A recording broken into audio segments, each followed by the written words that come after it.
Bismillah. Innal hamdalillah nahmaduhu wa nasta'inuhu wa nastaghfiruh wa na'udzu billahi min shururi anfusina wa min sayyiati a'malina.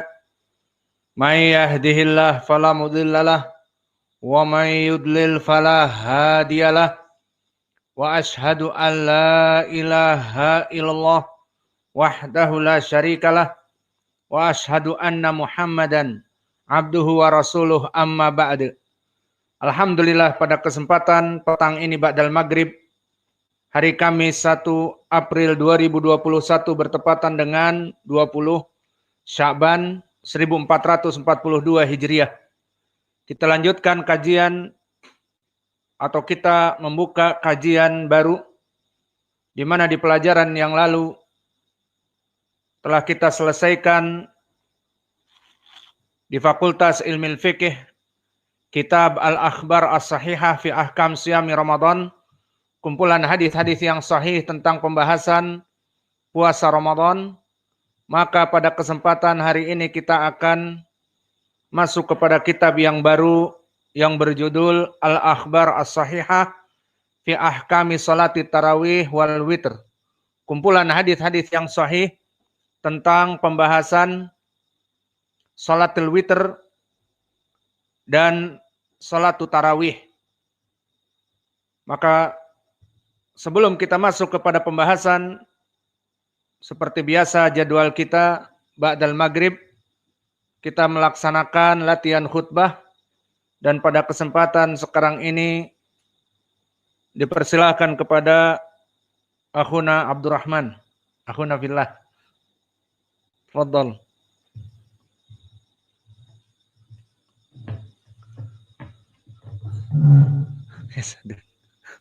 Penonton. Assalamualaikum warahmatullahi wabarakatuh. Innal hamdalillah nahmaduhu wa nasta'inuhu wa nastaghfiruh wa na'udzu billahi min shururi anfusina wa min sayyiati a'malina. May yahdihillahu fala mudilla lahu wa may yudlil fala hadiya lahu. Wa asyhadu an la ilaha illallah wahdahu la syarika lahu wa asyhadu anna Muhammadan abduhu wa rasuluh. Ya ayyuhalladzina amanu ittaqullaha haqqa tuqatih wa la tamutunna illa wa antum muslimun. يا أيها الناس اتقوا ربكم الذي خلقكم من نفس واحدة وخلق منها زوجها وبث منهما رجالا كثيرا ونساء واتقوا الله الذي تساءلون به والأرحام إن الله كان عليكم رقيبا. يا أيها الذين آمنوا اتقوا الله وقولوا قولا سديدا يصلح لكم أعمالكم ويغفر لكم ذنوبكم ومن يطع الله ورسوله فقد فاز فوزا عظيما. أما بعد وأصدق الحديث كتاب الله وخير الهدي هدي محمد صلى الله عليه وسلم وشر الأمور محدثاتها فإن كل بدعة ضلالة وكل ضلالة في النار عياذا بالله من النار. Hari ini saya membahas tentang Ibnu Adam tidak pernah lekat dari dosa. Akhrajahu Imam, akhrajahu Tirmidzi wa Bukhari, akhrajahu Tirmidzi wa Ahmad. An Ali bin Mas'adah al-Bahili حدثنا قتادة عن أنس أن النبي صلى الله عليه وسلم قال كل ابن آدم خطاء وخير الخطائين التوابون. قال أبو عيسى هذا حديث غريب إلا من حديث علي بن مسعدة عن قتادة وهو حديث حسن لأن علي صدوق حسن الحديث لا يخلو ابن آدم من الخطأ. ابن آدم غير معصوم لفظ كل يفيد العموم. وقال الله تعالى إن الله على كل شيء قدير. وقال الله تعالى كل نفس ذائقة الموت. وقال الله تعالى كل من عليها فان ويبقى وجه ربك ذو الجلال والإكرام. Sampai sini aku bisa membahaskan. Wanaktafi ilahuna wa jazakumullah khairan.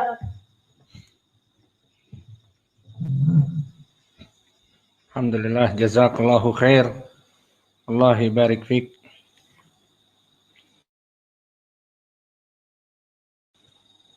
Bismillah. Kitab Al-Akhbar As-Sahihah fi Ahkam Salat Tarawih wal Witr. Kitab kumpulan hadis-hadis yang sahih tentang hukum-hukum salat tarawih dan witr. Maka kami bahas kitab ini setelah selesai dari pembahasan puasa Ramadan, karena tinggal sekitar 9 hari lagi atau 10 hari lagi kita akan kedatangan Syahrul Mubarak, bulan yang diberkahi, yang ada padanya Lailatul Qadar, yang mana khairun min alfi syahr, satu malam yang lebih baik daripada 1000 bulan. Maka sesuai dengan ucapan Allah, ataupun sesuai dengan ucapan Allah, fa'lam annahu la ilaha illallah wastaghfir dzambih, maka Imam Al-Bukhari menjadikan ayat ini sebagai bab di dalam sahihnya, al-ilm qabla al-qaul wal amal, di mana kita seorang muslim yang sibuk dengan ilmu harus mempersiapkan ilmu-ilmu kita sebagai bekal di saat kita melaksanakan amal-amal ibadah. Maka 9 hari lagi akan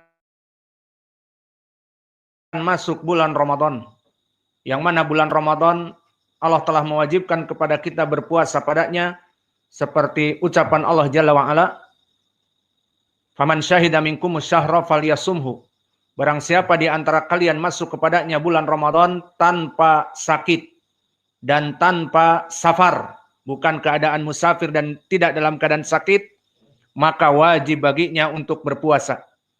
Maka di saat masuk bulan Ramadan 9 hari lagi, alhamdulillah kita telah menyelesaikan kajian-kajian di Al-Akhbar As-Sahihah fi Ahkam Siyami Ramadan, yang mana telah kita selesaikan sekitar 112 sesi. Dan semuanya tersimpan di YouTube, dimanapun, anytime, anywhere.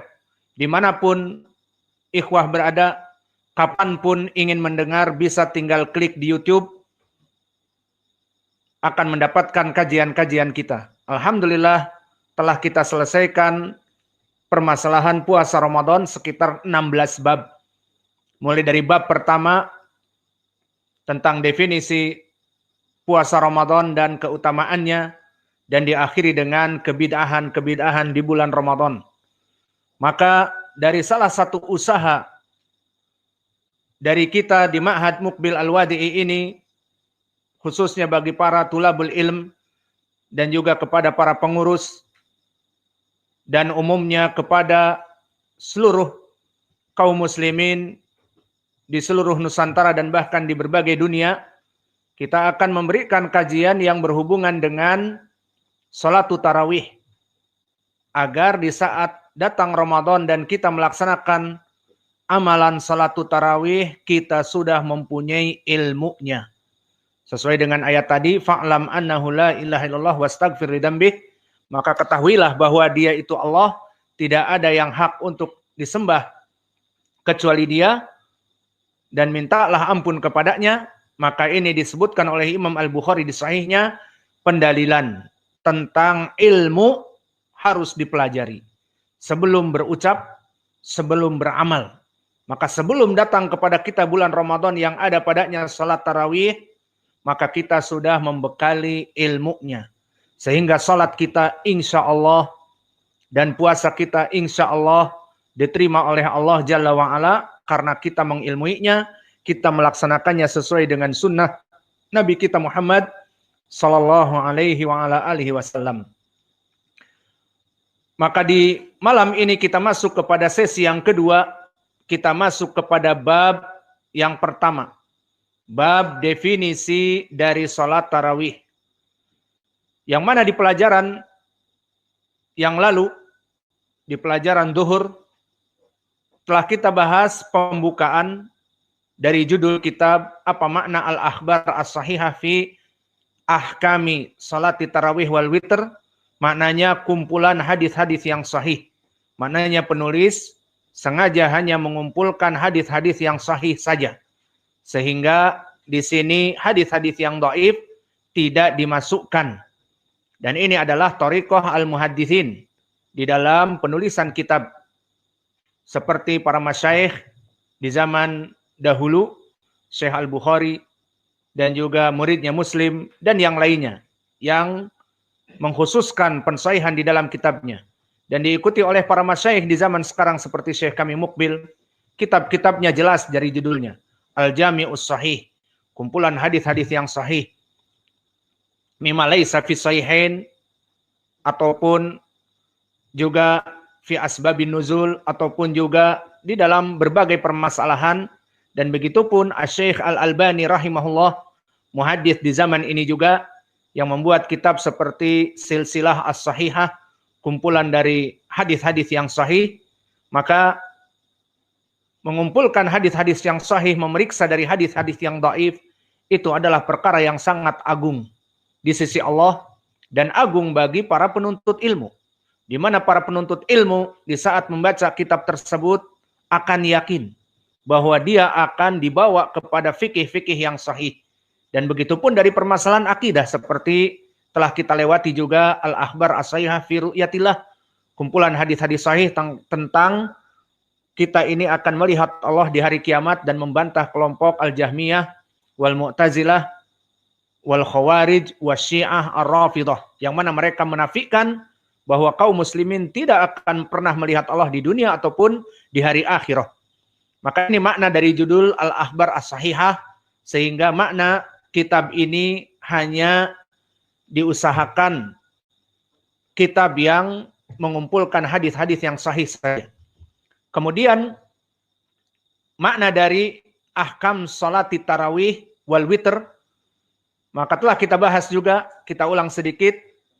Ketahuilah ya ibadallah bahwa permasalahan salat tarawih, banyak dari orang awam yang salah mempersepsikan.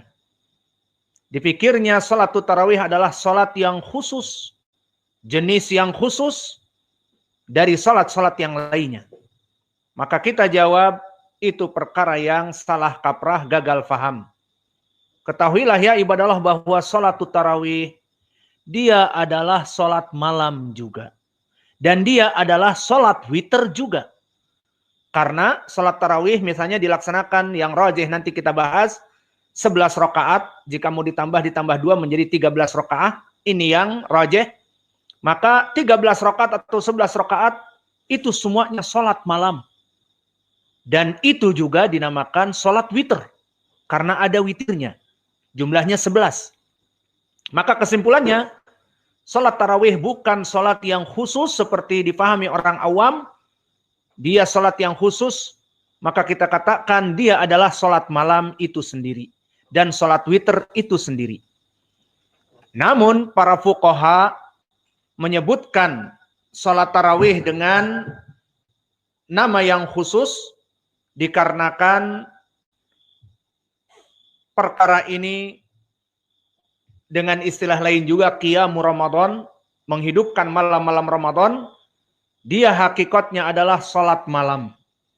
Namun di bulan Ramadan telah datang hadis-hadis Nabi dulu menghidupkannya dengan beberapa sahabat. Di riwayat Aisyah yang muttafaqun alaih hanya 3 hari saja. Salat Nabi bersama para sahabat sampai malam. Maka intinya dari salat malamnya Nabi bersama para sahabat yang hanya 3 hari, dinamakan oleh para ulama di kitab al-fiqh salatut tarawih, dia hakikatnya salat malam itu juga. Dan dia hakikatnya salat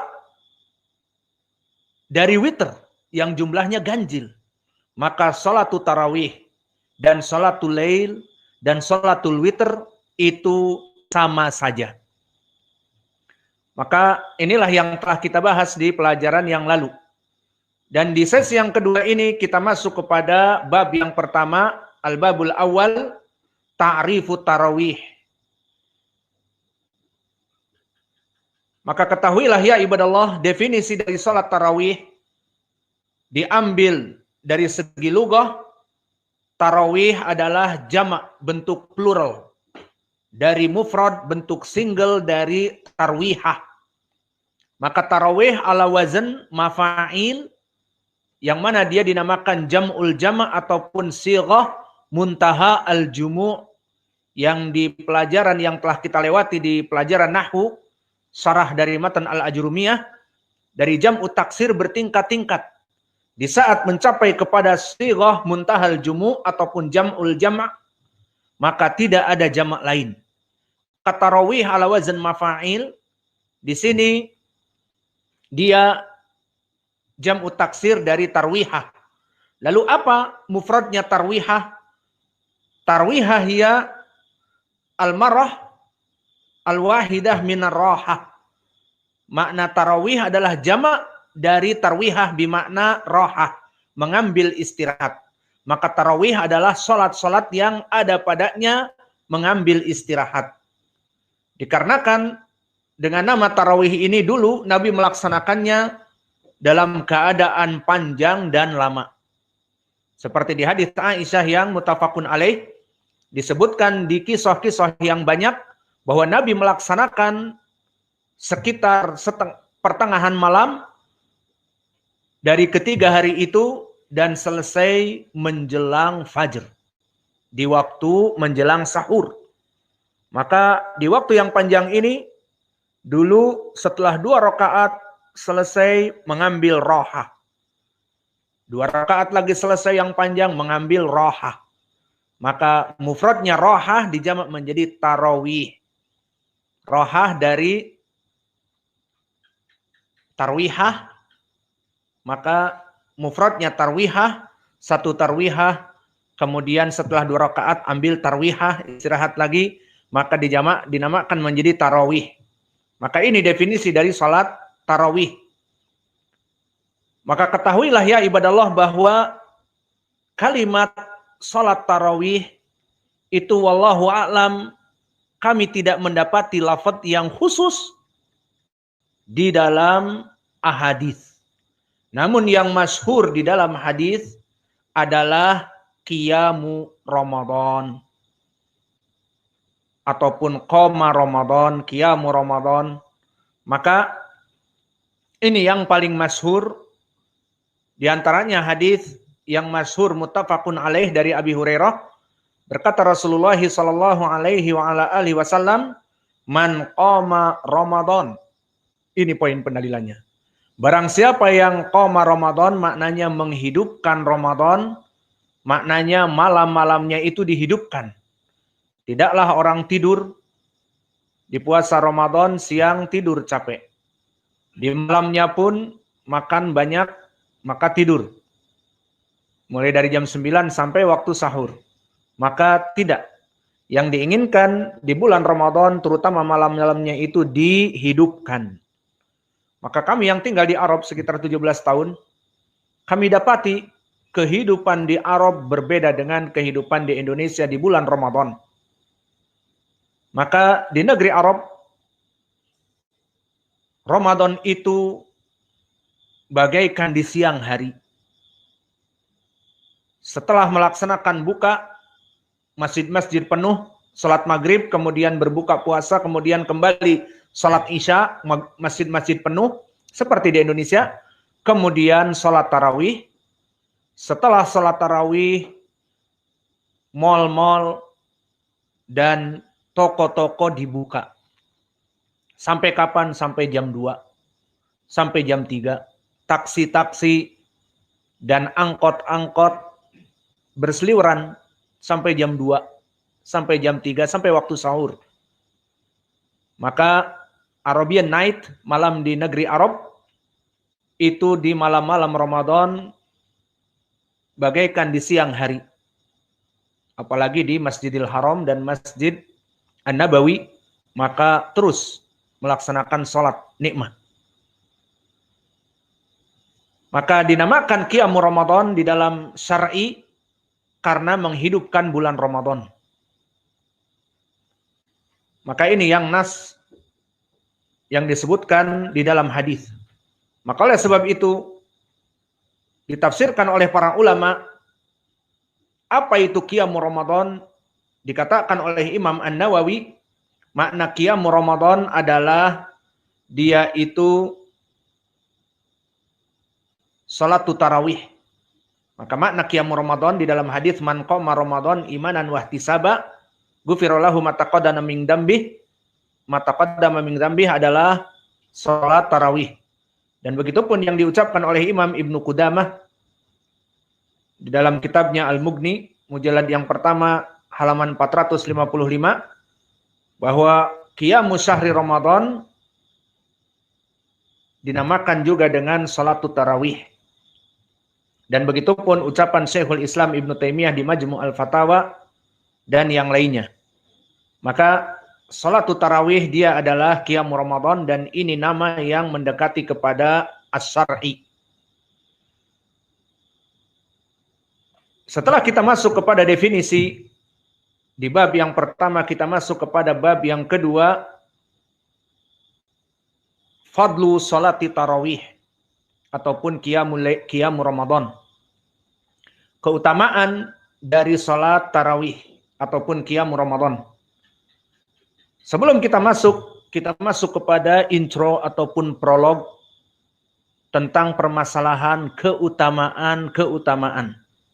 Di pelajaran yang lalu di masalah puasa Ramadan telah kami sebutkan keutamaan puasa Ramadan ada berapa? 15 keutamaan kita sebutkan di dunia ataupun di hari akhirah. Dan begitu pun di sini di salat tarawih ada keutamaan. Maka sebelum kita masuk kepada keutamaan salat tarawih, di sini menjadi gambaran barakallahu fikum atas rahmat Allah, kasih sayang Allah yang sangat besar bagi kita kaum mukminin yang melaksanakan ketaatan kepadanya. Di saat Allah mengatakan berbuatlah ibadah demikian, yakni puasa Ramadan misalnya, maka seseorang melaksanakan puasa Ramadan, maka dipenuhi perintah Allah, Allah berikan keutamaan di dunia sebelum akhirat. Dan begitu pun di salat tarawih yang nanti akan kita bahas. Disunahkan untuk qiyamul Ramadan, melaksanakan sunnah menghidupkan Ramadan, salat tarawih, maka di sana ada juga keutamaan di dunia sebelum di hari akhirat. Maka di sini menggambarkan betapa Allah sangat mencintai orang-orang yang menunaikan perintahnya, baik perintah wajib seperti puasa Ramadan ataupun perintah yang mustahab, sunnah, mandub seperti perintah salat tarawih yang disunahkan oleh Nabi kita. Maka ini menjadi gambaran betapa Allah sangat mencintai hambanya, sehingga di dalam ayat-ayat yang lain pun banyak. Seperti Allah di dalam ayat Al-Quran di saat memerintahkan untuk melaksanakan ketakwaan kepadanya, Allah berfirman, وَمَنْ يَتَّقِ اللَّهَ يَجْعَلْ لَهُ مَخْرَجًا وَيَرْزُقْهُ مِنْ حَيْثُ لَا يَحْتَسِبُ. Maka di saat Allah memerintahkan kepada kaum muslimin, mukminin, wahai orang-orang yang beriman, bertakwalah kalian kepada Allah. Makna bertakwa, melaksanakan apa yang diperintahkan, baik yang wajib ataupun sunnah, dan meninggalkan apa yang dilarang, baik yang haram ataupun yang makruh.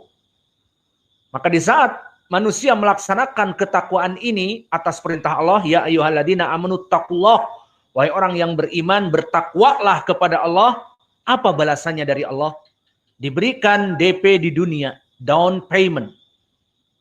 Suatu kenikmatan yang meskipun pembukaan, namun bagi kita sangat besar. Dan kelak yang melimpah di hari akhirah dengan dimasukkan kita kepada surganya. Dan yang paling nikmat itu yang kita harapkan melihat wajah Allah. Maka Allah sebutkan di dalam ayat ini, barang siapa yang bertakwa kepada Allah, apa balasannya? Yaj'al lahu makhraja. Diberikan down payment sedikit saja. Apa? Di dunia ini Allah berikan solve problems baginya. Semua masalah yang ada dia terima, dimudahkan. Kefakiran Allah gantikan dengan kejayaan di dunia. Kesakitan yang menahun dari anak-anak kita, istri-istri kita, atau diri kita, disembuhkan oleh Allah. Semua perkara-perkara yang menyedihkan dan menjadikan gundah gulana di dalam hati, Allah angkat semuanya. Allah jadikan solve problem, semua perkaranya, yaj'al lahu makhraja, kata Allah. Dan semua jalan keluar. Dan tidak cukup dengan itu, wa yarzuqhu min haitsu la yahtasib. Allah akan memberikan rizki dari perkara yang tidak pernah dia duga-duga. Maka seorang yang alim, yang sibuk misalnya dengan ilmu dan mengamalkan ilmu, mengajari manusia, misalnya dia tidak mempunyai pekerjaan. Jika dia bekerja, siapa yang mengajar? Karena orang-orang yang alim ini sangat khusus dari khusus. Kalau orang dari mukminin tapi dia tajir, maka berapa banyak tajir dari kaum muslimin yang bisa digantikan posisinya oleh orang lain. Namun seorang alim tidak bisa digantikan posisinya. Dia berpuluh-puluh tahun belajar dan menuntut ilmu dan demikian. Maka jika dia juga ikut ke pasar untuk menjual apa yang orang-orang jual di pasar, maka siapa yang menggantikannya? Maka oleh sebab itu disebutkan oleh Allah, wa yarzuqhu min haitsu la yahtasib. Maka mereka orang-orang yang sibuk misalnya menuntut ilmu dan berdakwah, pekerjaannya tidak ada, maka Allah gantikan rezekinya dari mana saja. Dan itu yang dilakukan dulu oleh Imam Malik Ibnu Anas. Yang mana Laits Ibnu Sa'ad, seorang alim Mesir, dari qorinya Imam Malik yang kaya raya. Maka Imam Malik mengajar di Masjid Nabi. Dan dari keilmuannya yang kuat, dan juga dari fakihnya, sehingga dia mempunyai madhab Imam Malik, maka sayang kalau dia bekerja, menjual sesuatu di pasar di Madinah. Maka berkata Laits Ibnu Sa'ad, duduklah kamu mengajar manusia saja. Ilmu kamu lebih bermanfaat bagi seluruh manusia di alam raya ini. Daripada kamu seperti kami ikut jual beli, berbisnis dan sebagainya. Akhirnya duduklah Imam Malik, diberi oleh Laits Ibnu Sa'ad 1000 dirham. Satu keping dirham emas, ini ada 1000 keping dirham emas.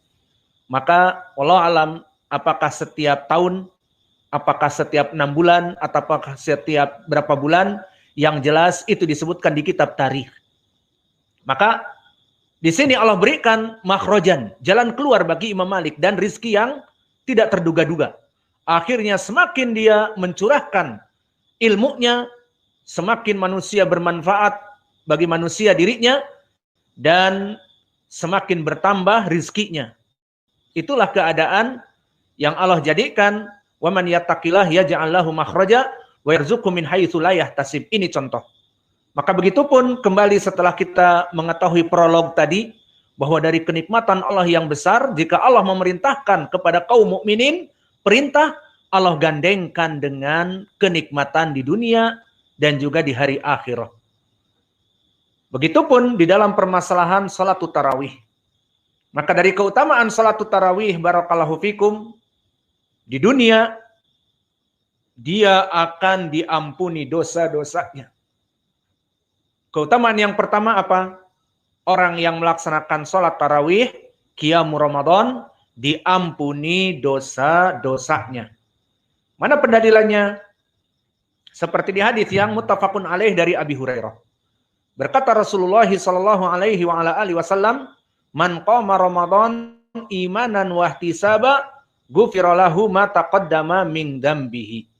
Maknanya, barang siapa yang qama Ramadan, maknanya membangun sholat tarawih, menghidupkan malam-malam Ramadan, diampuni dosa-dosa yang telah lalu. Maka hadis ini disebutkan dengan takyid imanan wahtisaban. Apa i'rab imanan wahtisaban? I'rabnya dia mansub karena hal. Maka takdirnya imanan wahtisaban, dalam keadaan dia beriman kepada Allah dan dalam keadaan ihtisaban, mencapai pahala dari keikhlasannya dari Allah Jalla wa'ala. Maka diampuni dosa-dosanya. Ini keutamaan yang pertama. Tinggal di sini pertanyaan. Makna dari diampuni segala dosa-dosanya yang telah lampau, dosa itu terbagi dua. Dosa besar dan dosa kecil. Maka mana dosa yang diinginkan? Apakah mutlak dan umum semua dosa? Jawabnya tidak. Dosa besar tidak masuk kepada ampunan dari amal-amal soleh secara direct ataupun otomatis, tidak. Maka seluruh amal-amal soleh seperti di dalam surat Hud Allah berfirman, innal hasanat yudhibnas sayyiat Sesungguhnya segala kebaikan dari amal-amal soleh direct akan menghapuskan dan menghancurkan dosa-dosa. Itu dosa-dosa yang mana? Dosa-dosa yang kecil saja. Mana pendalilannya seperti di hadis yang diriwayatkan oleh Imam Muslim dari Abi Hurairah juga. Berkata Rasulullah sallallahu alaihi wa ala alihi wasallam, as-salawatul khams wal jum'ah ilal jum'ah wa ramadan ila ramadan wal umrah ilal umrah mukaffirat lima bainahun idza jatunibal kabair. Maknanya, salat 5 waktu dari zuhur menunggu asar, dari asar kepada maghrib, dari maghrib kepada isya, dari isya kepada fajar, terus menerus bersiklus ibadah-ibadah kita. Di antara fajar kita berbuat dosa yang kecil sampai zuhur, direct, otomatis diampuni dosa-dosanya. Itu maknanya. Mana pendalilannya? Idza jatunibal kabair. Selama terjauh dari dosa-dosa yang besar. Maka adapun dosa yang besar seperti minum khamr, berzina, makan riba, melaksanakan kesyirikan kepada Allah, dan banyak yang lainnya dari dosa-dosa yang besar, maka itu tidak bisa diampuni kecuali dengan taubatan nasuha. Adapun hanya sekedar innal hasanat yudhibna sayiat, ini amal-amal soleh akan menghapus dosa-dosa kecil saja. Maka awas, jangan ada persepsi orang yang terus-menerus di bulan Ramadan melaksanakan dosa besar dan di malam-malam Ramadan melaksanakan dosa besar dengan harapan, alhamdulillah, siangnya kan aku puasa diampuni dosa-dosaku. Man shoma Ramadan imanan wahtisaba ghufira lahu ma taqaddama min dzambi. Dan juga dengan salat tarawih, man qoma Ramadan imanan wahtisaba ghufira lahu ma taqaddama min dzambi. Barang siapa yang menghidupkan malam-malam Ramadan, diampuni dosa-dosanya. Maka berprasangka, berpersepsi seorang pelacur, di mana di malamnya dan di siangnya berbeda profesi. Maka di siangnya dia melaksanakan puasa dan melaksanakan sholat-sholatnya, dan mungkin dia dulu juga pernah menghafal Al-Quran, membaca Al-Quran, namun di malam hari alih profesi, menggunakan seragam PSK, maka sudah tidak ada lagi abaya ataupun kerudung, maka menggunakan make up, bibir yang merah, alhasil ganti kostum, kemudian berkata, malam ini aku berdosa, tapi besok aku akan berpuasa Ramadan, dan Allah akan mengampuni dosa-dosaku. Maka ini tidak yang diinginkan. Ataupun dia beroperasi sampai tengah malam, midnight, setelah tengah malam ganti kostum lagi, dia melaksanakan sholat malam di rumahnya dan menangis. Maka di hadis ini disebutkan, man qoma Ramadan imanan wahtisaba ghufira lahu ma taqaddama min dzambi, diampuni dosa-dosaku.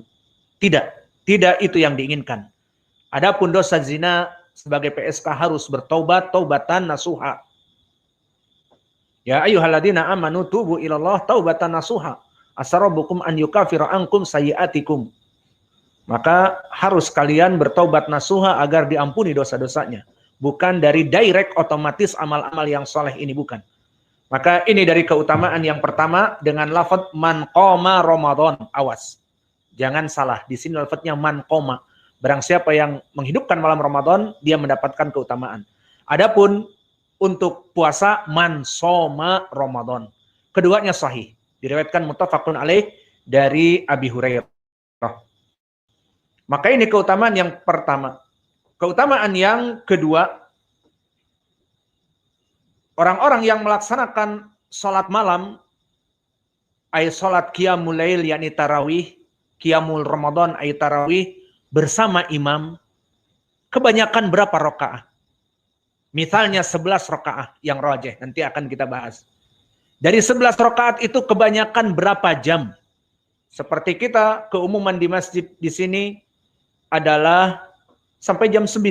Mungkin 1 jam atau 1 jam setengah atau kurang lebih. Kalau di tempat kita di Ma'had dulu di Markaz Muqbil Al-Wadi'i, maka bisa 3 jam, ada 1 juz, 2 juz, terus semakin mendekati akhir semakin bertambah.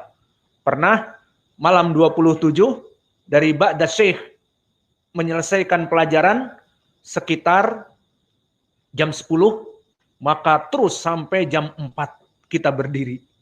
Maka telah berapa juz yang dilewati. Alhasil, kita di negeri ini yang alhamdulillah semuanya serba sederhana, maka nanti kita sholat tarawih pun sederhana disesuaikan dengan ikhwah, masyarakat, dan sebagainya. Maka di sini paling banter kita misalnya 1 jam, 1 jam setengah misalnya. Maka di 1 jam setengah itu dari keutamaan orang yang melaksanakan sholat tarawih terutama bersama imam, dari 1 jam, 1 jam setengah kita sholat di malam itu, dihitung oleh Allah ihya'u kulli lailah. Seakan-akan menghidupkan 1 malam suntuk. Dari mulai tenggelamnya matahari malam, maghrib, dinamakan malam, malam awal. Sampai kepada tulu'il fajr. Terhitung 12 jam atau 11 jam, padahal kita melaksanakan hanya 1 jam setengah, karena kita melaksanakan sholat tarawih bersama imam. Maka pendalilannya dari keutamaan yang kedua ini, hadis yang diriwayatkan oleh Ashabus Sunan. Diriwayatkan oleh Imam Abi Daud, At-Tirmidzi, An-Nasa'i, dan yang lainnya. Maka diriwayatkan oleh Imam Abu Daud dan At-Tirmidzi, yang mana madarus sanadnya kembali kepada Daud ibnu Abi Hind, Anil Walid ibni Abdurrahman Al-Jarasi, An Jubair ibni Nufair, An Abidar. Maka sanadnya bertumbuh kepada Daud ibnu Abi Hind, Anil Walid ibni Abdurrahman Al-Jarasi dari Jubair ibni Nufair dari Abidar. Di mana di dalam hadis ini disebutkan dari keutamaan bagi mereka orang-orang yang melaksanakan salat tarawih bersama imam, maka dari keutamaannya seakan-akan dia melaksanakan salat semalam suntuk. Tapi dengan syarat salat bersama imam sampai selesai. Tidak salat bersama imam 2 rakaat kemudian selesai, tidak. Maka di dalam hadis ini, di sana ada soal jawab, kita selesaikan keutamaan ini. Maka di dalam hadis ini disebutkan yang kami baca di riwayat Imam At-Tirmidzi dan juga dari Abi Daud, man qama ma'al imam hatta yansarifa kutiba lahu qiyamul lailah. Barang siapa yang salat tarawih bersama imam, maknanya dia berjamaah. Dan syaratnya hatta yansarifa. Sampai imam selesai dengan 8 rakaatnya dan witirnya, maka assalamualaikum warahmatullahi selesai. Dan nanti ada sunahnya setelah salam dari witir, subhanal malikil quddus, subhanal malikil quddus, subhanal malikil quddus, maka selesai. Imam berpaling, mereka pun berpaling, kutibalahu qiyamul lailatin, maka terhitung baginya seakan-akan melaksanakan sholat malam semalam suntuk. Maka ini dari keutamaan, dan hadis ini barakallahu fikum, semua rijalnya thiqat, kecuali Al-Walid ibni Abdurrahman, dan dia saduq hasanul hadis. Maka hadis ini telah dihukumi oleh syekh kami dengan hadithun hasan as-sahih, atau syekh kami telah mensahihkannya, ada hadithun sahih ala syarti Muslim, seperti disahihkan oleh syekh kami di Al-Jami'us Sahih mimma laysa fi sahihain. Maka hadis ini hadis yang sahih dan disahihkan pula oleh Syekh Al-Albani. Maka dari hadis yang sahih ini keutamaan kita cukupkan dari keutamaan salat tarawih, hanya 2 keutamaan dan yang lainnya kita sambung di waktu yang lain. Di sini ada pertanyaan yang singkat dan saya sudah berjanji untuk menjawabnya. Silahkan dibaca.